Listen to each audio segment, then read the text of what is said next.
When people talk about a one-watch collection, they're normally referring to a wristwatch that will serve them well in almost any environment or situation. I found a watch that perfectly fits that description, and it's only 50 quid.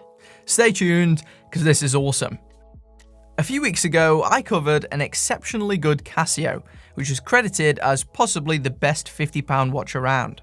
As I mentioned in that video, I'd seen another Casio that could potentially be even better. It looked extremely promising with similarly great specifications for a comparable price. As such, I quickly got this shipped from Amazon, who kindly covered the cost of the watch by the way, and I've been testing it over the last month or so to see how it compares to that previous model. And you know what? It saddens me. Not the watch, but the knowledge that Casio will likely fail to give this watch any sort of decent marketing at all, and in a couple of years, it will probably just end up in the discontinued pile. Because this is truly a cracking bit of kit for £50. It just doesn't get better than this. Unlike the majority of their watches, this actually comes in slightly higher end packaging with a proper gift box emblazoned with the Edifice logo. Within is the Casio Edifice EFV-110D. According to some outlets, this is a women's or unisex watch, though most retailers have still got this listed as a men's one. Personally, given the styling, I can't imagine a woman wanting to wear this despite the small size. Indeed, this is a pretty diminutive watch, though interestingly there's also a larger version of this one too. That one's the EFV-110D. I'll have both sizes linked in the video description if you want to pick one up for yourself. As someone with skinny wrists, I opted for the smaller one, as it comes in at just 35mm in diameter, excluding the crown, 9.6mm deep, and a short lug-to-lug of just 41.8mm. The bigger piece is sized at 40mm, 11mm, and 47.5mm respectively for those same measurements. For thin wrists no larger than say about 6.5 inches, I definitely look at the 110D, so that's the smaller one. But if your wrists are larger than that, I imagine the standard 100D would be the one to go for. Both watches have fundamentally the same design and exactly the same specifications, in case you were wondering. Whether this is truly a woman's watch or not, I love it when manufacturers offer a range of sizes so that more of us can enjoy these great watches. This one is incredibly comfortable on my 6.25 inch wrist, and I think it looks darn good. Let's get onto some of them awesome specifications then. This watch is fully constructed of 316L stainless steel, paired with a stainless steel bracelet to boot. Many fashion brands brag about using this durable material in their 150 odd pound watches. You can get this industry standard material for a third of that with this Casio.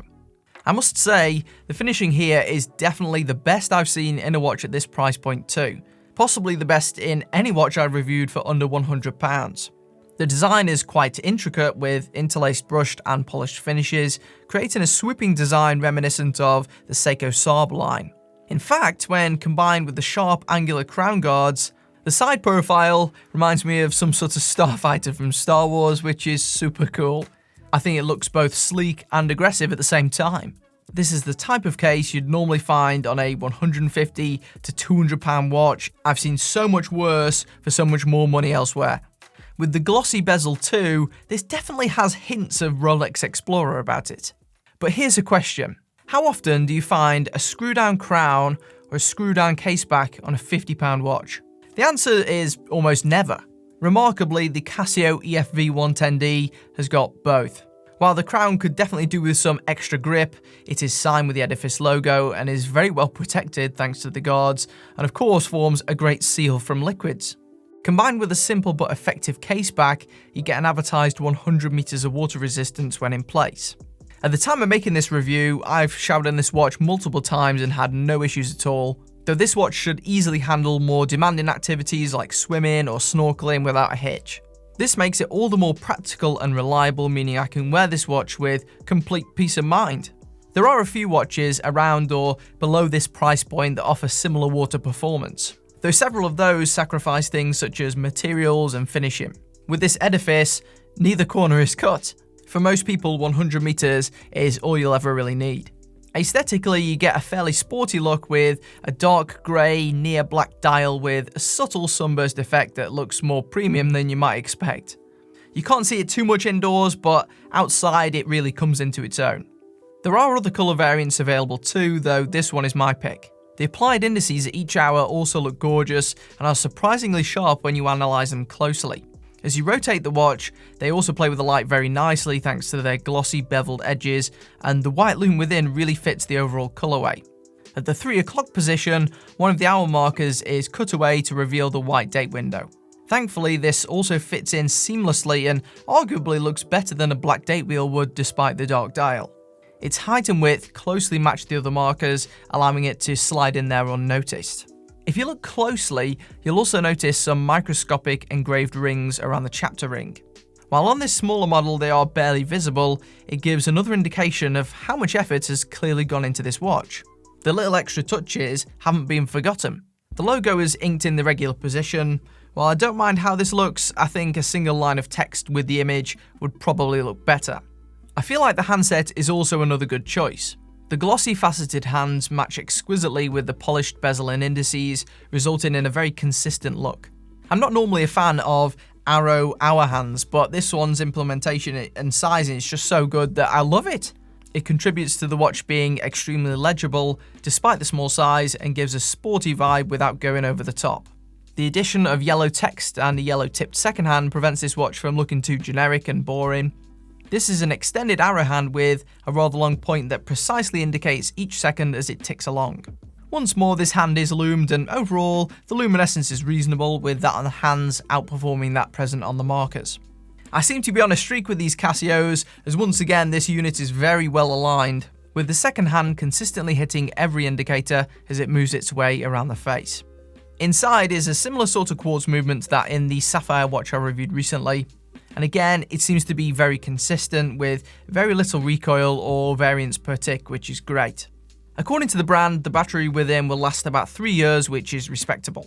The great thing is, as this model is quartz, the watch retains a lot of its slimness, making it a lot thinner than comparable mechanical watches such as the Invicta Pro Diver for instance.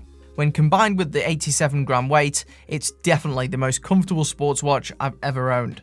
I remember saying how comfortable this Casio A700 was, but to be honest, this one is more comfortable again. Over the dial, this is rocking a simple piece of flat mineral glass, which is the norm at this cost and will give you some scratch resistance, though with this piece, the reflections can give you some hassle. The 18mm bracelet is also worth a mention, as it's certainly better than average for such a low-cost watch. At first, I thought these were solid links, though when you look closely enough, you can see they are folded links disguised as solid ones, despite being pretty convincing. As you might expect, the end links are also hollow, however it certainly has a few things going for it. Firstly, it assimilates very well with the case, featuring the same type of finishes across the surface. The press release clasp not only looks good, but functions much better than the cheap, awful clasps present on other low-end watches I've tried. This makes taking the watch on and off extremely convenient, and certainly saves your fingernails. It's only got 2 micro adjustments, which is somewhat of a shame, though the bracelet is very comfortable as a whole, and I can't say it's pinched even a single hair in over a month.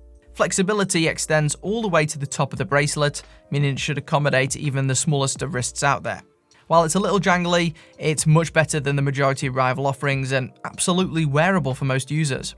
Alternatively, an 18mm NATO strap would suit this watch quite well, and the shallow case depth will help to combat the added depth of the strap. As you can tell, I think this is an incredible watch for the money. But how does it compare to the Casio that I reviewed a few weeks ago? Well, here's the score. The dial aesthetics are down to your personal preference. Personally, I'd say I prefer that MTS 100L, though not by much, both are very handsome watches. Obviously, that watch has also got sapphire crystal, which will inherently give you better scratch protection than the piece of mineral on this watch. However, the Edifice has a better strap, or bracelet in this case. The case finishing is sharper and better too, and the extra water resistance could certainly come in handy if you're after a do-it-all watch. That sapphire one is more suited to dressy environments, while I think this could probably be dressed up or down more easily to suit different occasions. It feels like a bit more of an all-rounder. I really like both watches, but this one is probably my favourite, and the extra sizing options really is the clincher. If you got small wrists, nothing beats the feeling of finally finding a small watch. Frankly, I'm stunned that it's available for so little money. If you handed me this and it was a retail price of £99, I wouldn't have blinked twice. Great job, Casio. Now, please keep this watch around and show it some love. Because when you put this watch up against some other watches that claim to be affordable luxury, well, I'm lost for words.